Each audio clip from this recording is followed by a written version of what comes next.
আমরা সবাই জানি সোলো লেভেলিং মানোয়া শেষ হয়ে গিয়েছে, কিন্তু এখন এটা sequel solo leveling dragon rock যেটা লাইট নভেল হিসেবে ছিল সেটা মানোয়াতে রূপান্তর করা হচ্ছে এবং যেটার অলরেডি 15টি চ্যাপ্টারও চলে আসছে। আর এখন থেকে আমরা সোলো লেভেলিং ড্রাগন রকের মানোয়া এক্সপ্লেন করব। ড্রাগন রকের শুরুতে আমাদের আউটার গডস এর কনসেপ্ট সম্পর্কে বোঝানো হয়। বেসিক্যালি আউটার গডস এমন একটি অ্যাবসলিউট এন্টিটি যারা অসংখ্য ইউনিভার্স তৈরি করেছে, আর তাদেরকে আমরা সুপ্রিম বিংসও বলতে পারি। সুপ্রিম বিংস এমন একটি জীবন কাটায় যেখানে তাদের কাজ হলো শুধুমাত্র ইউনিভার্স তৈরি করা, সেখানে প্রাণের সঞ্চয় করা, সোল সাবস্টেন্সন্স এর জন্ম দেওয়া বা তৈরি করা। মোট কথায় তাদের জীবনে কোনো এন্টারটেইনমেন্ট নাই, আর এজন্যই তারা নিজেদেরকে এন্টারটেইন করার জন্য নিজেদের যে ক্রিয়েশনস রয়েছে তাদের মধ্যে লড়াই দেখতে পছন্দ করে। এখানে সুপ্রিম বিংসদের ক্রিয়েশনরা নিজেদের মধ্যে লড়াই করে, মারা যায়, আবারও জন্ম নেয়, আর এভাবেই একটি এন্ডলেস সার্কেল চলতে থাকে। কিন্তু হঠাৎই এই সার্কেলটি ভেঙে যায়।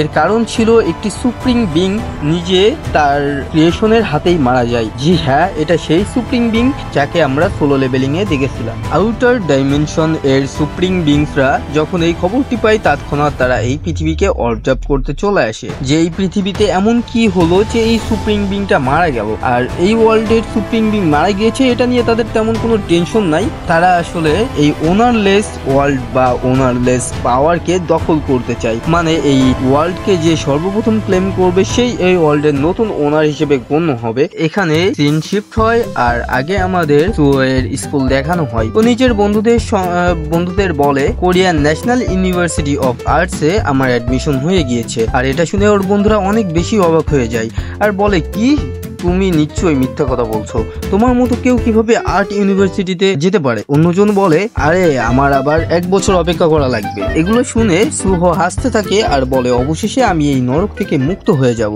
তখন হঠাৎ কেউ চলে আসে এবং সুহোকে বলে, সুহো কংগ্রাচুলেশন, আমি শুনলাম তুমি আর্ট ইউনিভার্সিটিতে যাচ্ছ।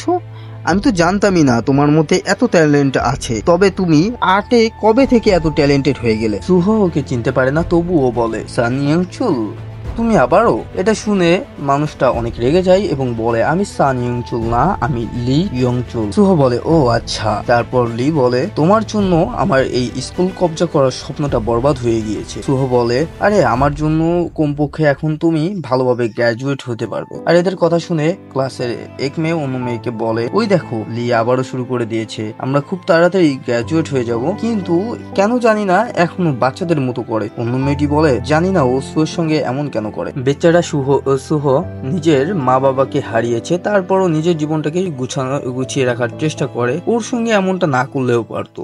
লি সুহোকে পাঞ্চ করতে এগিয়ে আসে, আর তখনই সুহো তার হাঁটুর মাধ্যমে লি এর মুখে জোরে আঘাত করে। এরপর আমরা দেখতে পাই লি হাসতে থাকে। সুহো এর অ্যাটাকে ওর কিছুই হয়নি।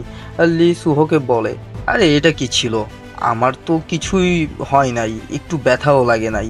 আর এটা বলার পরই লি অনেক পাওয়ারফুল একটা পাঞ্চ সুহো এর দিকে নিয়ে আসে, আর সুহো এটাকে অনেক কষ্টে ডজ করতে পারে। লি এর অ্যাটাক এতটাই শক্তিশালী ছিল যে লি এর সামনে থাকা লকারটি সম্পূর্ণভাবে ভেঙে যায়। আর এটার জন্য লি নিজেও অবাক হয়ে যায় যে ওর সঙ্গে এটা কি হলো, ওর শরীরে এত শক্তি কোথা থেকে আসে। এরপর আমরা 2 বছরের টাইম স্কিপ দেখতে পাই, যেখানে সুহো তার ইউনিভার্সিটির দিকে যাচ্ছিল। ইউনিভার্সিটিতে যাওয়ার সময় ও দেখে ওর ইউনিভার্সিটির সামনে একটা গেট ওপেন হয়ে গিয়েছে। এটি একটি ডি র্যাঙ্কের গেট ছিল, যেটা ক্লিয়ার করার জন্য অলরেডি হান্টার্সরা গেটের মধ্যে চলে গিয়েছিল। হান্টার্স অ্যাসোসিয়েশনের লোকেরা সেখানে থেকে সবাইকে চলে যেতে বলছিল, কারণ এখানে থাকলে কোনো বিপদে পড়তে পারে তারা। তখন সুহো বলে, আরো একটি গেট 3 বছর আগে পৃথিবীতে আবারও গেট ওপেন হওয়া শুরু করে দিয়েছে, এই জন্য পৃথিবীর অনেকটা পাল্টে গিয়েছে। আর এই গেটের মাধ্যমে ডানজনের ভেতরে প্রবেশ করতে হয়। একটি নির্দিষ্ট সময়ের মধ্যে ডানজনের মধ্যে প্রবেশ করে মনস্টারদের না মারলে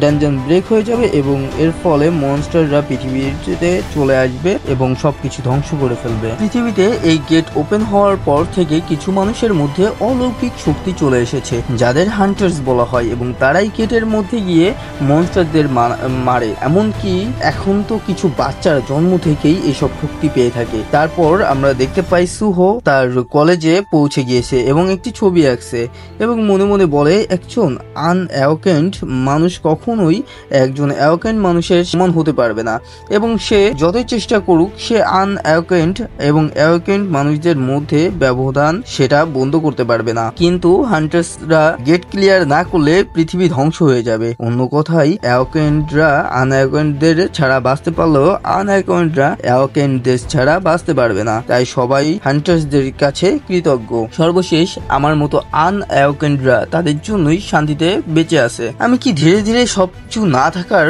অভ্যস্ত হয়ে যাচ্ছি? হারিয়ে যাওয়া বাবা মা, আমার বেঁচে থাকা যা অন্যদের উপর নির্ভর করে। আমার মা আমাকে সবসময় বলতেন যে আমি আমার বাবার মতো হয়ে, আমার বাবা কিভাবে অসহায় মুহূর্তগুলো পার করিয়েছিল। আর তখনই সুহোকে কেউ তার নাম ধরে ডাকে এবং সুহোকে জিজ্ঞেস করে, তুমি কি আঁকছো? সুহো বলে, আমার মনে যা আছে আমি তাই আঁকছিলাম। তখন ওই ব্যক্তি বলে, এটাকে দেখে তো কোনো পিঁপড়া মানব মনে হচ্ছে। আর তখন সুহো মনে মনে বলে, আমি এটা কেন আঁকলাম? আর তখনই আমরা দেখতে পাই সুহো আসলে নিজের অজান্তেই বেরুয়ের ছবি এঁকে ফেলেছে। এবং এই বেরু, আপনি যদি সোলো লেভেলিং ম্যানুয়াল যদি পড়ে থাকেন তাহলে ওইখানে বেরুকে অবশ্যই আপনারা চিনতে পারবেন। সিন শিফট হয় আর আমরা দেখতে পাই হান্টার্সরা অনেক খুশি খুশি গেট থেকে বেরিয়ে আসছে। তখন হান্টার অ্যাসোসিয়েশনের একজন কর্মী এই টিমের যে লিডার ছিল তাকে বলে, গ্রেট হান্টার কিম জনসু। তখন জনসু বলে, আমরা সফল হয়েছি, কিন্তু হান্টার অ্যাসোসিয়েশনে আমার কিছু রিপোর্ট করার আছে। আমরা এই ডানজনে কিছু ভিন্ন ধরনের মনস্টারদের সঙ্গে লড়াই করেছি। তারা মানুষের মতো দেখতে। কিছু মনস্টার ছিল যাদের চোখ মুখে নীল আগুনের মতো বেরোচ্ছিল, কিন্তু তারা তেমন শক্তিশালী ছিল না। আমি তাদের নখের আঁচড় খাওয়ার পরও এখনো আমি সুস্থ আছি, তার মানে তাদের থেকে ভয়ের কিছু নেই। কিন্তু এটা নিশ্চিত যে এটি একটি নতুন ধরনের মনস্টার যা আমরা আগে কখনো দেখিনি। তারপর আমাদের জনসু এর পায়ের সেই ক্ষতর দিকে দেখানো হয়, যেখানে যে মনস্টার নখের আঁচড় দিয়েছিল সেটাই আর কি। এবং আমরা দেখতে পাই হঠাৎ সেই ক্ষত থেকে নীল আগুনের মতো দেখা যাচ্ছিল, যেটা ঠিক জনসু যেমন বলছিল যে মনস্টারদের চোখ মুখ দিয়ে নীল আগুনের মতো বেরোচ্ছিল, ঠিক তেমনই ছিল। আর আমরা বুঝতে পারি জনসু কিছু অদ্ভুত অনুভব করছে এবং কেউ কিছু বোঝে ওঠার আগেই জনসু একটি মনস্টারে পরিণত হয়ে যায় এবং তার সামনে থাকা ব্যক্তিকে আক্রমণ করে দেয়। আর এটা দেখে তৎক্ষণাৎ সবাই সেখান থেকে পালাতে শুরু করে। আর এটি একটি ভাইরাসের মতো, যেই এই মনস্টারের নখের আঁচড় বা কামড় খাবে সেই মনস্টারে পরিণত হবে। এগুলো সব সুহোর কলেজের সামনেই হচ্ছিল।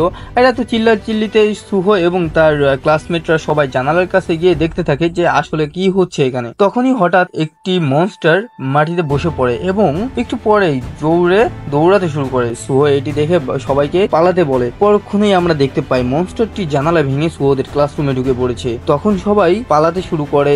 সুহো দেখতে পাই সেখানে একটি মেয়ে আটকে পড়েছে, সে উঠতে পারছিল না এবং সে মেয়েটি সুহোর কাছে সাহায্য চায়। তখন সুহো পালাতে বলে, আমি হান্টার্সদের ডেকে আনবো। কিন্তু সুহো পরক্ষণেই ভাবে, আমি এমনটা কেন করলাম? আমি তাকে নিশ্চিত মৃত্যুর মুখে ছেড়ে চলে আসলাম, কিন্তু আমি একজন আনঅ্যাওয়াকেন্ড মানুষ। বাট যদি কিছু না করি এবং এমন অজুহাত দেখাতে থাকি তাহলে কিছুই বদলাবে না, আমাকে কিছু করতেই হবে। তখন সুহো ইমাজিনেশনে তার বাবাকে মানে জিনহুকে দেখতে পাই এবং জিজ্ঞেস করে, বাবা তুমি হলে কি করতে? তখন আমরা দেখতে পাই জিনহু অনেক কনফিডেন্সের সঙ্গে সুহো এর দিকে তাকায়। সিন শিফট হয় আর আমরা দেখতে পাই মেয়েটি মনস্টারটির সামনে পড়ে আছে এবং মনস্টারটি মেয়েটির উপর আক্রমণ করতে চলেছে।